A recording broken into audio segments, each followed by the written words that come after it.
ఇప్పుడు జిల్లాలో ఎక్కడ చూసినా ఒకటే చర్చ.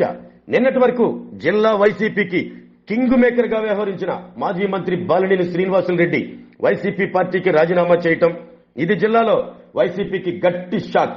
నేడు మాజీ మంత్రి బాలినేని శ్రీనివాసులరెడ్డి ఉప ముఖ్యమంత్రి జనసేన అధినేత పవన్ కళ్యాణ్ తో భేటీ కానున్నారు. అనంతరం ఈ ఆదివారం తన అనుచరులతో జనసేన గూటికి చేరనున్నారు. దీంతో ఇప్పుడు జిల్లా కేంద్రం ఒంగోలులో రాజకీయ అగ్గిరాజుకున్నట్లయింది.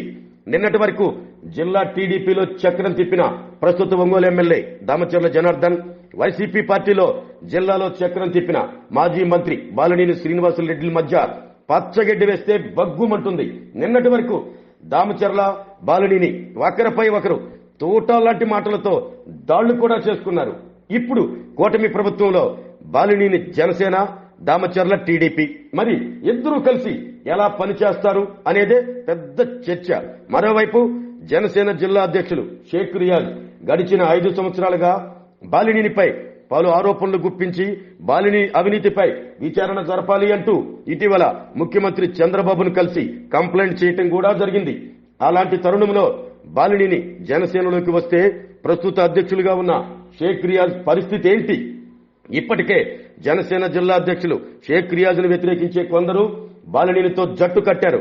ఇప్పుడు జనసేన అధినేత పవన్ కళ్యాణ్ బాలినేని రియాజుల మధ్య సఖ్యత ఎలా కుదురుస్తారు, వారికి ఎలా దిశానిర్దేశం చేస్తారు? మరోవైపు కూటమి ప్రభుత్వంలో ప్రస్తుత ఎమ్మెల్యేగా ఉన్న దామచర్ల జనార్దన్, మాజీ మంత్రి బాలినేని శ్రీనివాసులరెడ్డి మధ్య ఉన్న అంతరాన్ని ఎలా తొలగిస్తారు అనేదే కూటమి నేతల్లో ఉన్న ప్రశ్న.